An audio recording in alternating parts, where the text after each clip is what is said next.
Swarro. Versterking. Eerstens wil ek die Hemelse Vader baie dankie sê vir hierdie geleentheid. Ek vat dit nooit ligtelik op die familie. Dit is God se woord. En ek word toevertrou om die woord van God aan sy kinders toe te gee. So weer eens is baie bevoorreg en baie dankie pastor vir die vertroue. My tema vanoggend is gered om getrou te leef. Gered om getrou te leef. Soos in ander woorde, koningskryk verantwoordelikheid. Nee, soos in die afgelope paar weke, so Sondag, as 52 Sondag in 'n jaar. En ons is naby by 50 preke wat u nou al ontvang het vir die jaar. En is belangrik om te luister na die woord, maar dat die woord 'n impak moet maak in jou lewe. Dis nie my woord nie. Ek is maar net 'n mondstuk vanoggend, maar dis God se woord. Die woord is geskryf deur God Heilige Gees, maar deur mense natuurlik. So dit is nie my woord vanoggend nie. Is God se woord.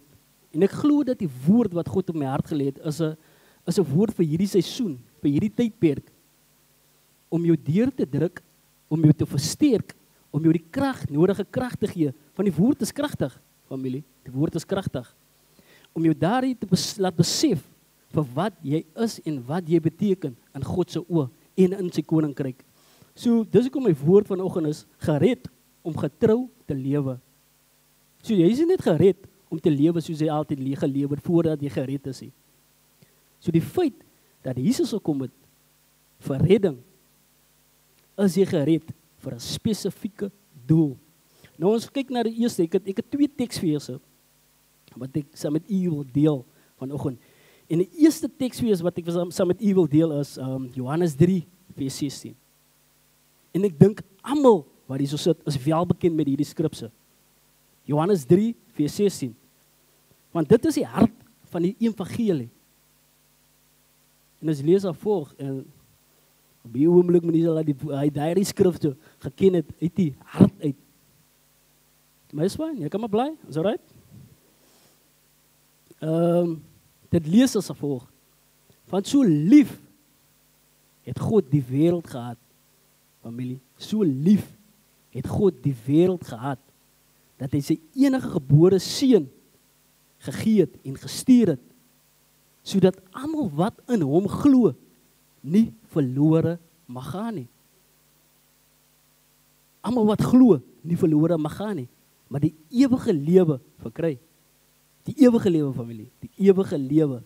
Nou, ons kyk na die eerste woord, want so lief het God die wêreld gehad. Ons weet, in hierdie tydperk, as dit kom by Desember, dan weet ons feestyd. Ons beplan al wat ons gaan eet vir Kersfees. Wat 'n klere het jy al gekyk al terwyl ek lees so verby die winkelstap, ek wil nog daai koop vir my vir Kersfees. Dis hoe ek wil lyk vir Kersfees. Jy weet, dink al Kersfeesklere. So, dis die tipe gedagtes wat ons altyd het as dit kom by hierdie tydperk. Ek het 'n lang jaar gehad. So lank. Ek wil nie eens dink aan werkie. Ek wil net rus. Ek wil net tyd spandeer met my familie en die close friends wat die familie is. So, maar die ding is dat ek besef dat soos hulle aanhaal op die kalender, die 25ste. Ons mis nou Kersfees. Maar die ding is dat God het Jesus gestuur as gevolg van liefde. Hy het Jesus gestuur van liefde. Want hy het liefde betoon aan die mens. Hy het gesien daar's 'n nood. My people perish.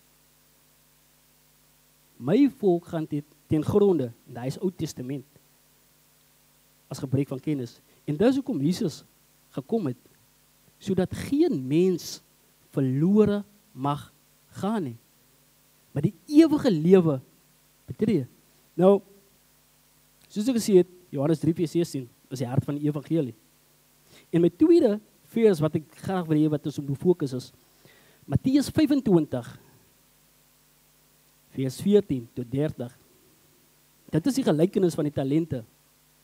Maar ons gaan eers fokus op Johannes 3 vers 16.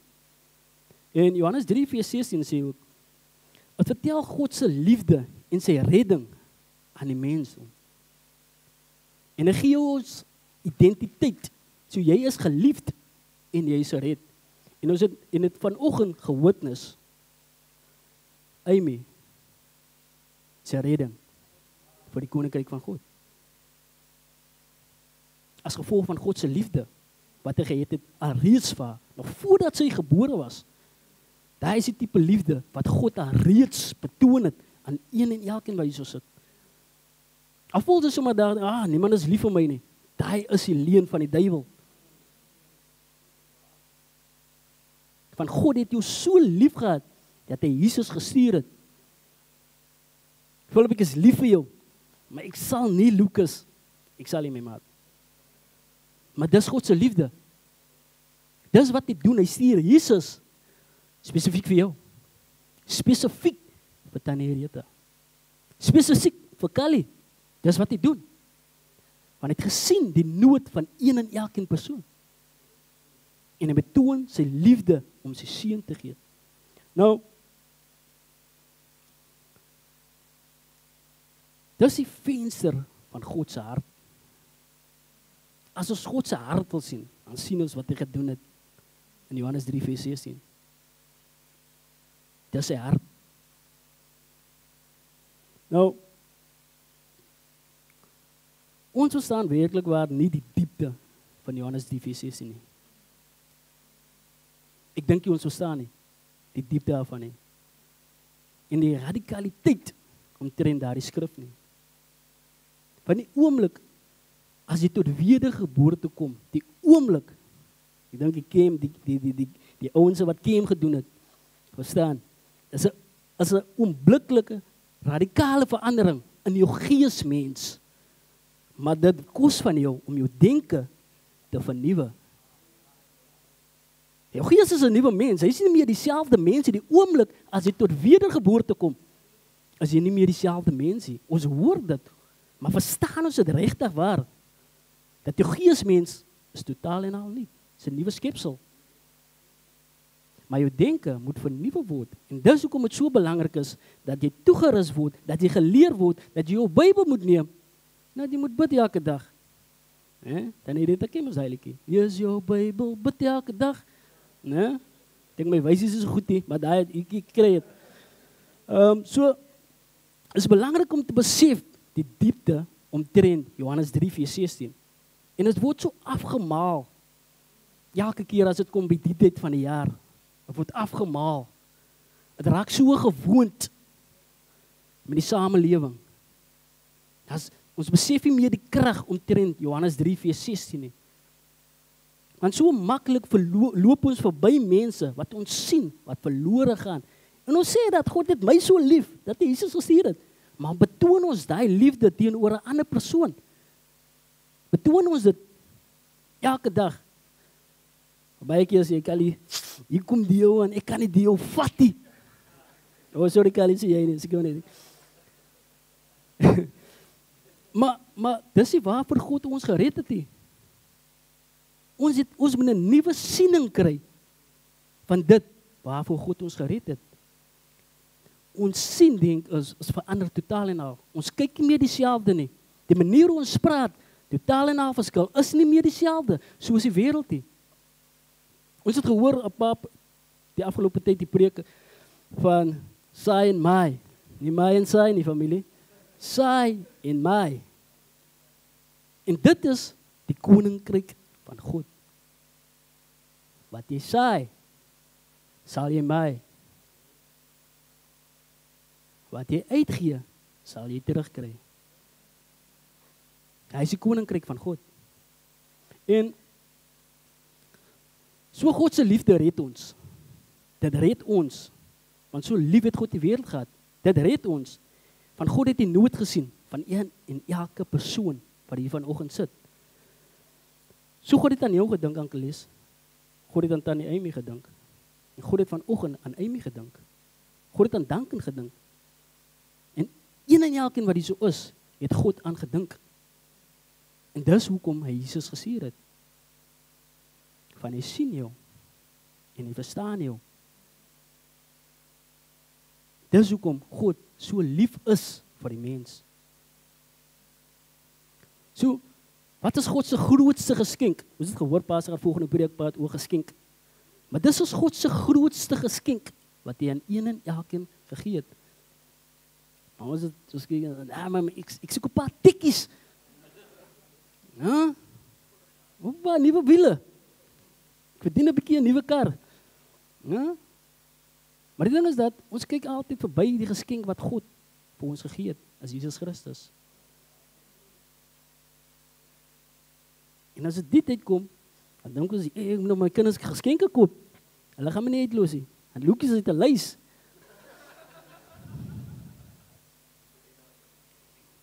Hey. Net saam met praat saam met my employer, dat jy net hy lys sal bedek hoor.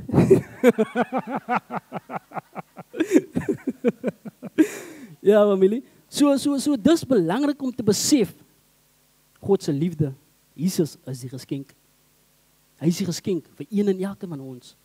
Maar baie kere maak ons die geskenk oop. Of ons hou dit gerep. Die ding is dat om dit gerep te hou, beteken hy is net vir my. Ons deel hom nie met mense nie. Hy moet gedeel word. Die geskenk is nie net vir jouself nie, maar dit moet gedeel word met een en elkeen waar jy beweeg. Dit moet gedeel word met een en elkeen met wie jy in aanraking kom. So is baie belangrik, familie. Dis God se grootste geskenk wat hy gee aan een en elkeen van ons. Want ons weet, uit liefde het gee ons die kosbaarste geskenk. Want ek is lief vir my kinders. So gewoonlik is ons sê dit altyd in die kalet gemeente sê, ek breek my bene vir my kinders. Jy weet hy gebreek my bene. Jy het 'n reiskool aan haar nodig. Maar dit is wat ek sal doen vir my kind. Waar as dit kom by matriekafskeid familie? Huh? Is net in die breinkultuur. Ek dink dit is vir die witties. Maar dit is wat ons gewoonlik doen. Ons gaan uit vir ons kinders om die beste te gee vir hulle. En dit is wat God gedoen het. Hy het sy heel beste gegee vir een en elkeen van ons. En dis hoekom Johannes 3:16 so belangrik is. Hoekom dit so gewig dra, familie. Dit is die beste geskenk wat God aan een en elkeen van ons kan gegee het en hy het dit gegee. Hy het nie getwyfel om dit te doen nie. Maar die probleem is, die uitnodiging is eenvoudig. Elkeen wat hom glo, word gered. Elkeen. Dit kos geen kwalifikasie nie. So dit jy 'n masters nodig nie, Philip. Het jy 'n PhD nodig nie. Het jy 'n graad nodig nie. Is net geloof. Is net geloof wat jy benodig. Jy gee jouself oor aan God en hy word die eienaar van jou lewe. Maar die belofte is sekuriteit. Dit is sekuriteit. Dat jy nie verlore mag gaan nie, maar die ewige lewe betree. So God wil hê dat jy verlore moet gaan nie. Vrou, familie, die hele familie. En dis hoekom pasie families uitgekom het. Laat kom het. Want God het families lief. Dis hoekom pasie heel eerste die manne geroep het van hulle is mos die hoof. So hulle moet kan dans as dinge moeilik gaan. Kan dans. Want die duiwel kom, hy kom om te steel, slag en te verwoes. Hy het net een mandaat, af te breek dit wat God opbou. En hy begin by families. Maar liefde, God se liefde, bedek alles. Ongeag wat die duiwel wil probeer doen, God se liefde het daar reeds vooruit gegaan. En dis hoekom Jesus die prys betaal het. So dit is die beste geskenk wat een en elke van ons kon ontvang het vanoggend. Dis hoekom ons hier is. Dit beteken iets vir ons. So nie net lewe in die familie, maar ewige lewe. En baie kere verstaan ons nie die ewige lewe nie. Ons dink aan die feit dat ek my hart vir die Here gee en word 'n nuwe geboorte, born again. Dan verstaan ons die ewige lewe, soos wat die skrif sê nie. Ons lees so vinnig oor daardie gedeelte, dat jy nie verlore mag gaan nie, maar die ewige lewe betree. En baie kere dink ons dat die oomblik wanneer ek die ewige lewe betree is, wanneer ek sterwe. En dit is nie wat Jesus van ons, of God van ons verwag, eers die oomblik toe jy sterwe, om die ewige lewe in te betree nie. Die ewige lewe is om God, Jesus Christus, te ken. Daai is die ewige lewe. Om hom te ken, waarvoor het Jesus gesê, sodat geen mens verlore mag gaan nie, maar die ewige lewe betree. En dit is God, die Heilige Gees, te ken. Sodat die Gees van waarheid, die Gees van God, aktief in jou geesmens moet wees, elke dag van jou lewe. Daai is die ewige lewe. Sodat die Gees van God kan opereer in jou 100% en nie 5% die familie. Daai is die ewige lewe, sodat die Gees van God vloeiend elke dag in jou lewe kan wees. En dis hoekom dit so belangrik om die skriftes te ken. Om ons bid tot God, sodat die skrifte vir ons duidelik kan raak en dat ons dit kan verstaan. Wat God bedoel met elke skrif wat in sy woord staan. En dis hoekom ons die Gees het. Die Gees kan net werk met dit wat daar is. As jy 'n kar, jy kan nie ry sonder petrol of olie in die kar nie. Of hy gaan overheat of hy gaan sak. Baie kere is ons as gelowige, ons wil ry sonder om ons Bybel te lees, sonder om intiem met God te leef, maar ons wil ry.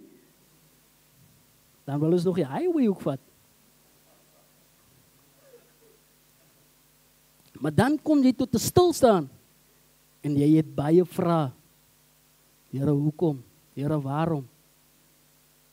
Maar dis nie God se intensie nie. Maar het is belangrik dat ons woord inneem die oomblik as ons tot wedergeboorte kom, dat ons toegerus word. En die familie wat in Dunamis is, kan nie sê hulle word nie toegerus nie. Hulle kan nie sê daar is nie geleenthede om toegerus te word nie. Anders is ek hier 'n plek, familie. Want daar word geleenthede geskep om toegerus te word. So dis belangrik om te besef, die ewige lewe is om God te ken. Want hy het jou geskape met 'n spesifieke doel. Leer ken God. Leer ken jou maker. Leer ken die een wat die grootste geskenk aan jou gegee het. So Johannes 3:16 familie. Ek hoop ons verstaan dit nou, né? Hoop, né? Johannes 3:16. God gee uit liefde uit. Hy gee die grootste geskenk. En hy red jou. Hy red jou nie om passief te wees nie. Hy red jou met 'n spesifieke doel. Hy red jou om diensbaar te wees. Dis waarvoor hy red. Vir jou red. Hy red jou om diensbaar te wees. Oral waar jy beweeg, as dit by jou werk kom, nog steeds jy's diensbaar vir God se koninkryk. Is 'n koninkryks verantwoordelikheid wat jy weet. Dis waarom jy gered word. Om diensbaar te wees. So, dis nie net intellektuele kennis nie, maar dis 'n intieme verhouding met God. Dis openbaring, kennis van God. So is nie net intellektueel nie. Ek kan my Bybel lees en 'n klomp skrifte voorlê nie, maar ek het nie 'n intieme verhouding met God nie. Ek betoon nie die liefde waarvan ek so baie praat nie. So is openbaringskennis, familie, om te besef wie God werklik waar is. Want ons sê gewoonlik, hy's groot. Hy's so verskriklik groot. Maar baie keer as ons deur 'n dip of deur 'n probleem gaan, dan is die berg groter as wat ons gewoonlik sê. God is groot. En dis die skaduwee wat die duiwel voor ons trek. So ja, familie. Die volgende skrifse wat ek wil hê ons moet kyk is Matteus 25, vers 14. Vanaf vers 14. So die ewige lewe is nie net 'n kaartjie hemel toe nie, familie. Dis nie 'n kaartjie hemel toe nie. Dit is God, die Heilige Gees vloeiend in en deur ons lewe elke dag. So wat gebeur nadat jy gered is? Baie Christene stop by Johannes 3 vers 16. Nou dat God my gered het, het ek my kaartjie hemel toe, maar dit stop nie daar nie. Dit is nie net 'n kaartjie hemel toe nie. Eers red God jou. Maar hy roep jou ook om diensbaar te wees vir sy koninkryk. En ons lees in Matteus 25 vanaf vers 14. Want dit is soos 'n man wat op 'n reis wou gaan en sy diensknegte roep en aan hulle sy besittings toevertrou. Nou ek gaan net tot daar so lees. Familie. Maar dit gaan tot by 30. Want dit is soos 'n man. Dit word verwys na die koninkryk van God. Net vroeër van vers 24 af. Chapter 24. Lees ons van die profetiese woorde wat Jesus spreek. En dan gaan hy na die gelykenis van die 2 mans. En daarna gaan hy na die gelykenis van die 10 maagde. En dan kom hy na die gelykenis van die talente. Nou, Jesus spreek dit. En hy sê die koninkryk is soos 'n man wat op 'n lang reis sou gaan. 'n Lang reis. Wat sy diensknegte roep. Hy roep hulle. En hy gee sy eiendom aan hulle. Hy toevertrou sy eiendom aan hulle. Nou, dis nie net 'n storie nie, familie, oor geld en vermoë nie. Dis nie net 'n storie oor geld en vermoë nie. Maar dit is 'n openbaring van God se hart vir jou bestemming.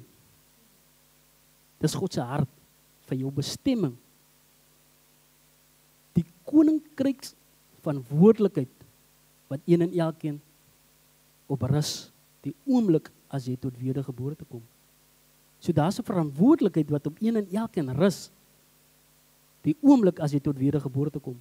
So jy word gered en die oomblik tot jy tot redding kom, moet jy diensbaar wees vir die koninkryk van God. Dis hoekom God jou roep om diensbaar te wees. Nou, ons kyk die koninkryk van God. Waar is nou die afgelope tyd baie gepreek oor die koninkryk van God. En ek dink ons verstaan dit? Familie? Ja, is beskrukkelijk min hoor. Ek kan 'n speld oorval. So, familie is baie belangrik om te verstaan die koninkryk van God. Dit was Jesus se boodskap gewees. Toe hy begin preek het. Repent for the kingdom of God is at hand. Bekeer julle. Want die koninkryk van God is op hande. En waar is die koninkryk nou? Binne ons, Lukas. Familie? Ons hoor dit Sondag na Sondag. En dis hoekom ek sê, ons hoor so baie preke oor die afgelope tydperk. Maar dit moet 'n impak begin maak. Dit moet 'n impak begin maak in een en elkeen se lewe wat die woord hoor. Want ons kan nie net hoorders wees van die woord nie, maar ons moet daders begin raak met dit wat God van ons verwag. So, die talente, ons kyk na die talente. Wat is talente? Ek gee aan een en elkeen. Ek roep aan Keles, ek gee aan Keles 5 talente. Kali 2, Philip 1. En dit is wat die meester gedoen het. 5, 2, 1. Dat beteken nie, een is beter as die ander een nie. Dis hoe God werk nie, dis hoe God sien nie. God weet, aan Keles se vermoë kan 5 hanteer. Kali kan 2 hanteer. Ek is net 'n voorbeeld sê Kali. Ek weet jy kan ook 5 hanteer, maar volgens die woord 2 en Philip 1. En baie kere wanneer God Keles 5 gee, dan raak die een wat 1 het, afgunstig, dat hy 5 het. Maar God werk anders. Veronderstel, Philip kry 5, dan kan hy dit hanteer nie. Van sy vermoë kan hy 5 hanteer en ek sê, is net 'n voorbeeld Philip, aansoot neem nie. Is net, dis hoe God werk. Hy gee vir jou wat jy kan hanteer. En baie kere sien ons, maar ek soek ook 5. but 5 will burn you. Hy sal jou wegvat van waartoe God jou wil vat. En dis hoe die duiwel normally werk. Sigbaarheid. Jy kyk, ankel, lees dit 'n nuwe kar. Nee man, hy het ons kalles hier geword. Hy man moet smokkel om hy kar te hê. Familie, dis hoe het praat die buitekant. En baie keer is dit so gesê kinders van die Here wat sulke goedes praat. En dis die hartseer. Hulle verstaan nie God en God se plan vir hulle lewens nie. Nou kyk hulle met daardie mentaliteit. Maar hulle besef nie die een wat jy het, jy werk nie daarmee nie. En God het jou toevertrou met die een om 'n verskil te maak. Maar wat het daardie persoon gedoen? Hy het dit gaan begrawe. En die een wat 5 het nog 5 gaan maak. Die een wat 2 gekry het nog 2 gaan maak. Nou, dit sê nie hoe hard dit is om nog 5 te maak nie, maar familie, dit is nie maklik die buitekant nie. Dit kos van jou, dit kos jou tyd, dit kos jou energie, maar dit is wat God aan jou toevertrou het.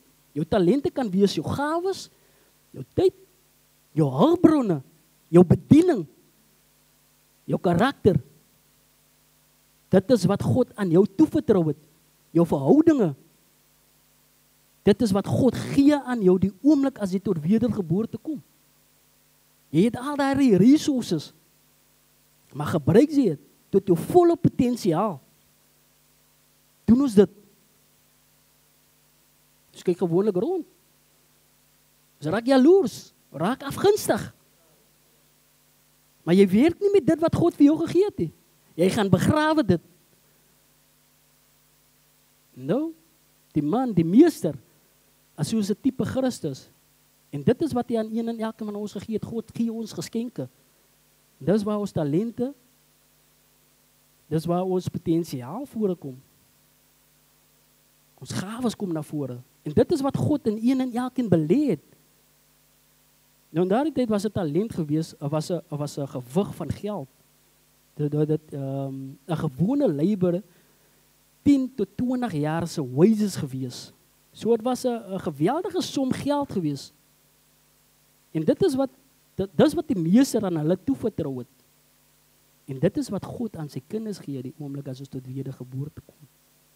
So een en elke wat hier so is, het nie niks nie. Baie kere kyk ons na onsself, ek is nie goed genoeg soos daai een nie. Ja, maar daai een is baie talentvol in dit wat hy doen. En dit is hoe ons gewoonlik kyk. Maar ons besef nie dit wat God in ons gedeponeer het nie.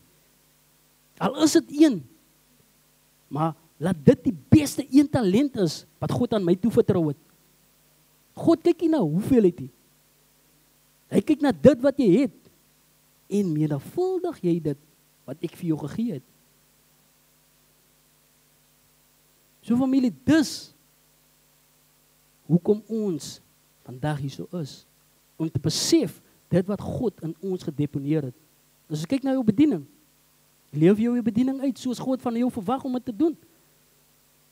Baie keer, ek kan nie so spaas te preek nie. Nee, ek kan nie dit doen wat God van my verwag om te doen nie. Maar die ding is baie kere, Paas het sy eie manier van dinge doen. Elke mens sy eie manier van dinge doen. En baie kere doen ons hy vergelykings. God vergelyk nie. Hy kyk na jou hart. As jy hartekenner en die niere toetser, en dis hoekom ons niere moet verander volgens die woord van God. Ons denkwyse moet verander omtrent die woord van God, om te verstaan wie ek is 'n koning, ek is 'n priester, maar ons dink nog so slawe.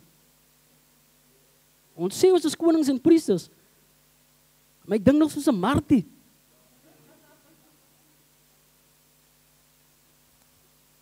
En dit is wat God wil doen. Hy wil nie ons moet arm wees, gees, finansiëel en in verhoudings, op alle vlak van jou as mens wees, wil hy nie, jy moet sukkel nie. Dit is die God se hart nie. Dis hoekom ons die beste geskenk gekry het, familie. Die beste geskenk. En dit is Jesus Christus. En wat is Jesus Christus vir ons? Alles wat hy gedoen het op die kruis, het hy gesê, dit is volbring. Alles is volbring. So wat ook al jy moet sukkel of deur beproewings gaan, dit is al reeds volbring. So, ek hoef nie elke les of 5 talente dop te hou nie. My een is al reeds volbring en ek moet hardloop met dit wat God vir my gegee het. En na die reis, familie, kom die meester terug. En daar is 'n verwagting. As 'n verantwoordelikheid, koninkryksverantwoordelikheid. So daar's 'n verwagting. Wat het jy met dit gemaak wat ek vir jou gegee het? Dan gaan 'n tyd kom, familie, wanneer ons hierdie aarde gaan verlaat. Al het ons die ewige lewe nou ontvang deur God, die Heilige Gees in ons. Maar daar gaan 'n tyd kom wanneer ons hierdie aarde gaan verlaat. En soos die meester terugkom, kom hy na een en elkeen toe. Vir die een wat die 5 gegee het, vir die een wat die 2 gegee het, en vir die een wat die 1 gegee het. Vir die een wat 5 gegee het, jy sien, is nog 5. Die 5 wat hy aan my toevertrou het, het ek nog 5 gaan maak. So deur jou moeilike omstandighede, deur die moeilike tye, daar's tye wat jy kom wat jy moeg is, maar jy moet nog steeds doen dit wat jy moet doen. Nog steeds, jy raak moeg. Wat is meer mense wat jy moeg raak nie? Is dit Elon Musk se robots? So elke mens raak moeg. Familie, jy raak moeg. Maar nog steeds moet jy volhard aan dit wat jy moet volhard in. So die een wat 5 gekry het, die een wat 2 gekry het, die meeste kom na hulle toe en sê, wel gedaan. Goed en getroue diensknegt. Getroue diensknegt. Het gedoen met dit wat ek verwag van jou om te doen. Nog 5, nog 2. Maar die een wat 1 gekry het, ek dink niemand wil hy sien, hè? Ons wil almal hy woorde hoor. My good and faithful servant, die oomblik, ons is nie meer hier is nie. My good and faithful servant. Wel gedaan in dit wat jy gedoen het, die oomblik en die tydperk toe jy op die aarde was. Maar die een wat hy begrawe het, die meester roep hom. Vrou, jy moet nou accountability gee. Nee? Ek lees as ek jou toevertrou met 'n werk wat jy moet doen vir my. Ek verwag mos my werk moet gedoen word. Nee? Jy gee mos my 'n kwotasie en jy verwag geld van my. So, ek verwag my werk moet gedoen word. Reg? En dis presies. Dis accountability. Die een en elkeen van ons wat hier so is. Die oomblik as jy sê, jy kom tot wedergeboorte, dis accountability. En die een wat gaan begrawe het. So, dit wat die meester vir my gegee het, het ek gaan begrawe. So het sy, tyd, wat hy gehad het, het hy gemors, as ek het so kan sê. So baie keer is ons besig, maar met waarmee is ons besig? Ons is baie keer besig, ek is verskriklik besig, maar ek kan nie nou dit doen wat jy verwag van my om te doen nie. Maar baie keer is hy besigheid, dit beteken niks wat ons doen nie, omtrent die koninkryk van God nie. Jy kan besig wees, maar jy is besig met niks. Omtrent God se koninkryk, en dit waarmee hy toevertrou het nie. So is belangrik, familie, om te besef, waarmee is ons besig? Van ons moet die tyd uitkoop.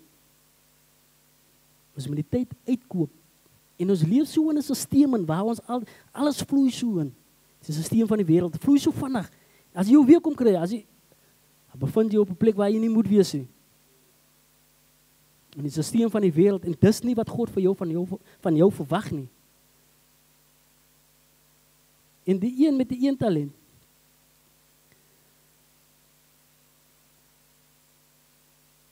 Hy was bang geweest.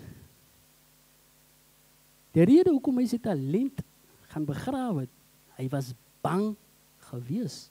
Ek weet, hy is 'n arme man.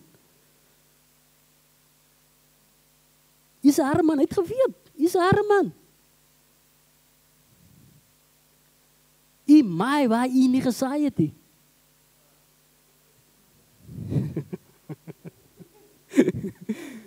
Dis wat hy sê. Die maai waar hy nie gesaai het nie. Hy is 'n arme man, ek het 'n kind, hy is hard. Dis hoekom ek het gaan begrawe, ek is bang ek verloor dit. In my denke was dit beter om een terug te gee as om niks terug te gee nie. Maar wat? Sê die meester vir hom. Alhoewel ek kom met klomp verskonings, nee Kali. Ek kom met klomp verskonings en ek dink dit klink reg. Dis wat die meester wil hoor. Klomp verskonings. Ja, ek het nie tyd gehad nie, jong. Ek was so besig gewees met my dinge. Ek kon nie werk vir die koninkryk nie. Ek kan nie 'n woord van bemoediging vir iemand gegee het nie. Ek kon nie my bediening uitgeleef het nie. Ek was so besig met die werk gewees. Klomp verskonings. Maar daar is 'n verantwoordelikheid op een en elkeen van ons. Ons is die beste. Onthou die kleerling het die beste verskonings hoor. Bestes. As jy by die werk, as jy ons in die opdag vir werk, het die beste verskonings. Dan ja. Ek kan nie 'n antwoord teruggee nie.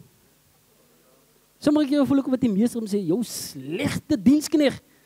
Maar dit klink nie mooi op die oor nie. Maar dis wat hy is. Maar dis wat gesê was, jou slegte dienskneg. Alhoewel met kom in die mooiste verskonings, hy was 'n slegte dienskneg gewees. En ek dink nie een en een wat hier so sit, wil daardie eendag hoor nie.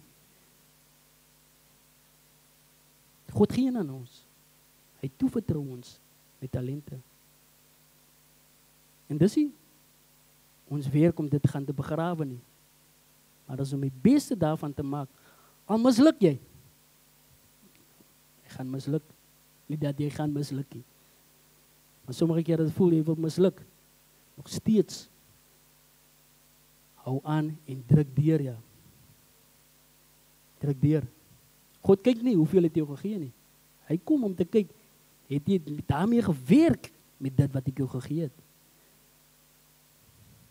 Hy kyk in, dis hoe die wêreld kyk. Wêreld kyk, hoeveel het jy? Jou prestasies, die wêreld kyk na sulke goedes. Kyk dit wat sigbaar is, maar God kyk dit nie. Hy kyk getrouheid. Hy kyk gehoorsaamheid. En hy kyk jou motief. Soos belangrik om vrugbaarheid te wees. Want dis waar die meester kom. So daar vrug kan wees. So familie. Koninkryk rentmeesterskap. Dis wat van ons verwag word. Ons is rentmeesters van dit wat God aan ons toevertrou. Een en elkeen wat ons dink is klein. Dit is wat God aan ons toevertrou het. Jou familie, jou werk, jou besigheid, enigiets wat God aan jou toevertrou het. Laat dit die beste wees en laat dit werk vir die koninkryk van God, dit wat God aan jou toevertrou het. Maar dit is nie uit jouself nie. Niks wat jy het is uit jouself uit nie. Is net deur God en as gevolg van sy liefde het hy dit aan ons toevertrou. Sodat ons die beste maak met dit wat God aan ons toevertrou het. Eers gee hy sy geskenk aan ons, Jesus Christus. En daarna gee hy ons die vermoë om die beste diensknegt te wees wat ons kan wees. Het gaan moeilik aan, daar kom beproewinge, maar deur elke beproewing is daar ook 'n geleentheid. Ons kan nie sê daar is nie geleenthede in die familie. Daar kom geleenthede. Sommige kere is ons maar net te blind om te sien die geleentheid. Maar daar kom geleenthede. So ons het geen verskoning nie. Daar is nie 'n verskoning nie. Ons kan nie die beste verskoning uit die hoed haal as die meester opdaag nie. Dit gaan nie werk nie. So familie, ek hoop jy het die woord ingeneem vanoggend. Want ons is nie eienaars met dit wat God ons gee nie. Ons is bestuurders. We just manage it met dit wat God ons gee. So eers gee hy liefde en hy red ons. Maar deur die redding is daar verantwoordelikheid dat ons moet gaan. Doen dit wat hy verwag van ons om te doen. En alhoewel dit vakansietyd is, maar nog steeds moet ons die koninkryk versprei daar buitekant, van dis 'n koninkryks verantwoordelikheid wat op een en elkeen van ons rus. Al voel jy wil skoene uitskop en Netflix en movies kyk, nou? Daar is nog steeds verantwoordelikheid op jou Nee, totaal en al af-switch en wanneer de bediening is weer, dan is het so 'n ligskakelaar. Nou is ek aan. Nou so moeilik is, nou wil ek hardloop vir die Here. Nee, jy moet dit nog steeds, hardloop nog steeds. Of jy wil hardloop, maar jy loop, maar doen nog iets 'n beweging vir die koninkryk van God. So baie dankie familie. Ek hoop die woord het op vrugbare grond geval vanoggend. So baie dankie. Amen.